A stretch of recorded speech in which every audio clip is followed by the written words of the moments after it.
Hey, what's going on, guys? NextGenNel here, bringing you some gameplay from brand new DLC that just released on GTA Online called Cayo Perico. In the background gameplay footage, you can see I'm going to be showing you guys all the different customization options, some of the different vehicles that are going to be coming out with this DLC that are associated alongside with the submarine, the mission introduction after you purchase it, alongside with a few other things, including a couple of secret little tips that I found out with the submarine that I can't wait to share with you guys. So if you're into that sort of thing, sit back, relax, and enjoy the video.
Don't touch anything! Come through here, mind your head.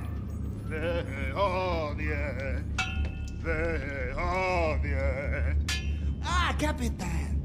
I have been expecting you. Come, welcome aboard. She is beautiful, yes? The jewel of late Soviet era naval engineering, with state-of-the-art systems and upgrades. Yes. Converted to be fully operational by skeleton crew of what? Allow me to introduce myself. I am Pavel, helmsman first class, also chief engineer, gunner, radar technician, and cook. You join me for red caviar later. 20 years old, but tastes like it was canned yesterday.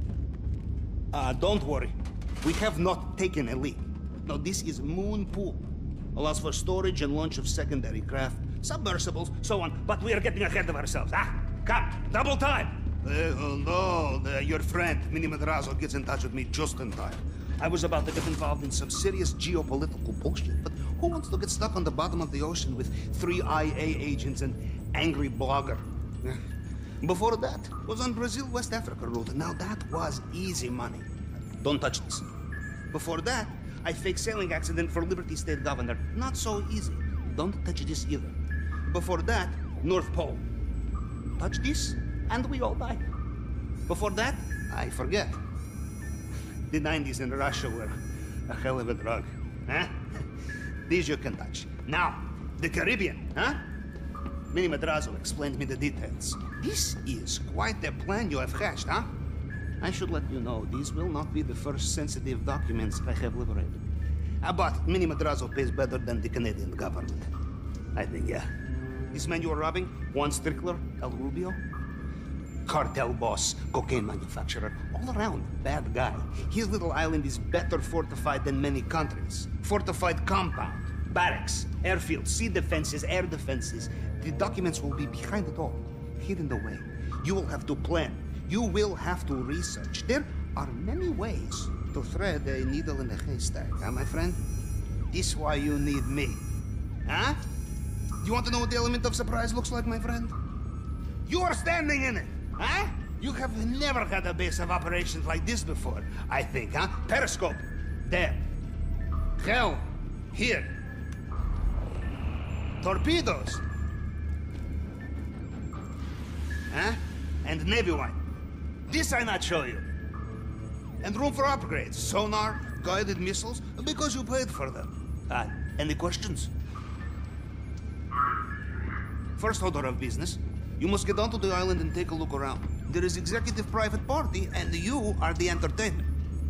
Or with the entertainment, you are the DJ's tour manager. I have here some. Yes, it is, kind of music. Adam Port, Rampa, and me, and you. You are number 4. You will meet at Executive Airport, and off you fly. I will be lurking in the deep, like post-Soviet Kraken, telling you what to do on the radio. Now, whenever you are ready, the bridge is yours, Capitan. Just press go.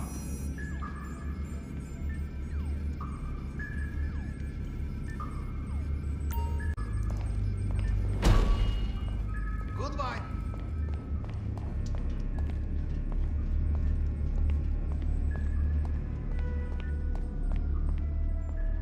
So the first thing that I'm going to be showing you guys is right down the staircase outside the control center is your little personal area. You can customize your character, you can rest and access the computer in this area. It's nothing really too crazy.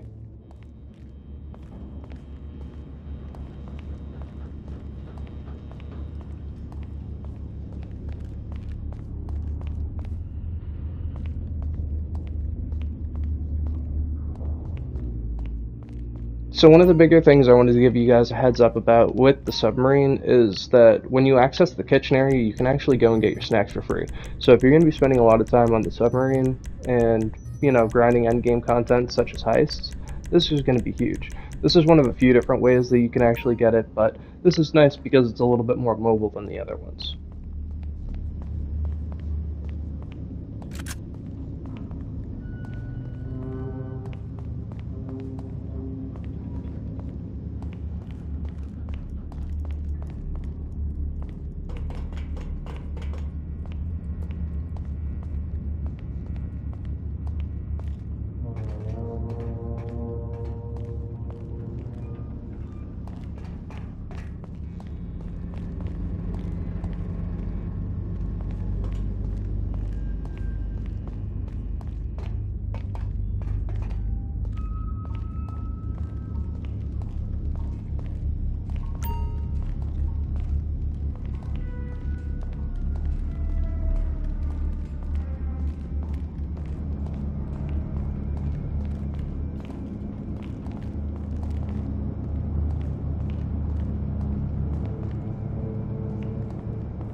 So as you can see from the gameplay as well, the submarine actually comes with an aquatic vehicle storage area that's primarily used for the Kraken of Visa. You can purchase it alongside the submarine, which is what I ended up doing. Another neat little feature in this, I'm not sure if they tell you about, is even if you don't have a scuba suit primarily set for one of your predetermined outfits, you can actually just swap into it whenever you want to, which is absolutely awesome.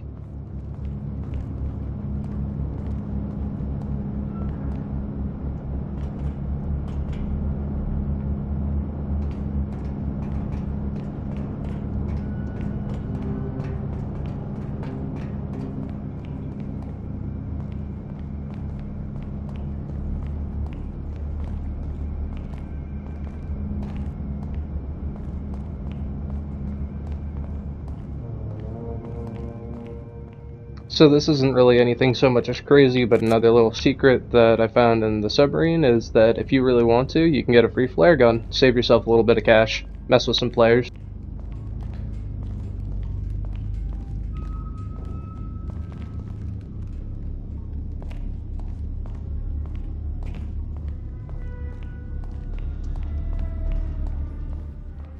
So the room that we're accessing right now is the control area. Right there, that table on my left-hand side is where you go to actually initiate the heist and the heist prep missions. This control center that you see me sitting my character behind right now, this is where you actually go to be able to drive the sub and to actually be able to fast travel with it across the map of areas. There's a huge selection of different fast travel points. I'd say there's probably about 15 or 20 points that you can fast travel to. It's the same list that's available if you have the Super Galaxy yacht, so unfortunately the fast travel does cost $10,000, but you're going to see in comparison to the background gameplay, that it's going to be significantly better to get around that way in comparison to how slow the submarine is.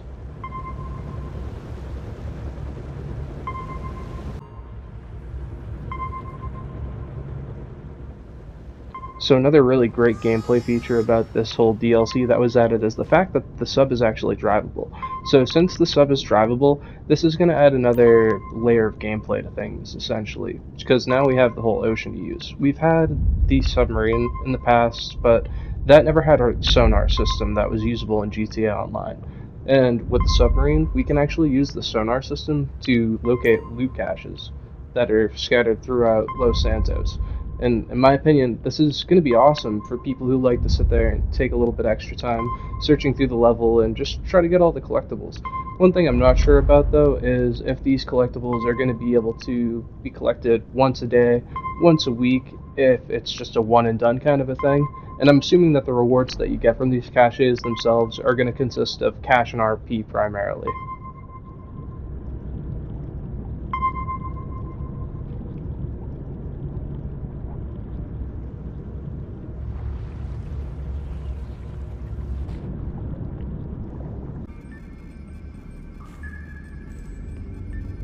You wish to set course, Captain.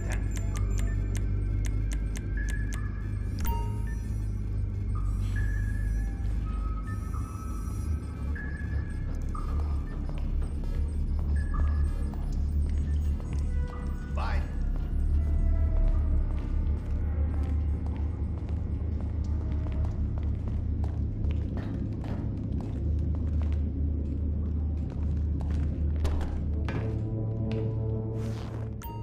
So this vehicle that we're in right now is the Sparrow helicopter, and I'm not sure if this is a brand new vehicle that was just added or not, but as you can see there's a couple of different weapon options that we have. We have a mounted 50 caliber machine gun and mounted homing missiles. Obviously in GTA Online, when you're playing with griefers and stuff like that, you gotta go with the guided missiles because, you know, it's just one of the best ways to defend yourself. So since this vehicle only has one available weapon at a time, I figured that the guided missile launcher would be the best thing to go with. And coming up, you're going to be able to see a little bit of gameplay that's inside the Kraken Avisa. And unfortunately, you don't have any customization options with this. You can't even paint it from what I've been able to see. So it's a little bit of a bummer. Maybe Rockstar will put up a hotfix and allow us to customize it a little bit further in the future. But at least it's drivable. It's cool, you know, it's a great addition. And on top of that, it's got a neat little secret of its own. On top of being able to use the submarine itself to be able to go out and look for those loot caches that I spoke about earlier, when you go and you take this out, you can actually use this to go and look for the loot caches if they might be in like smaller crevices that you might not be able to actually access with the nuclear submarine. So this thing is really cool. You know, it doesn't have a lot of customization like I said, but it definitely adds a lot of gameplay value, and I would highly suggest that if you're going to be purchasing the submarine, that this be one of the main purchases that you make with it.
Alright, last but not least is another custom feature that, you know, you can choose to either have or not have, and that's the weapons workshop. And behind the weapons workshop where they hold the missiles, you can actually get a free rocket launcher. I think that's only accessible once you unlock the weapons workshop though, so keep that in mind. If you guys did like this video, please don't forget to like, subscribe, and comment down below to let me know how I can improve.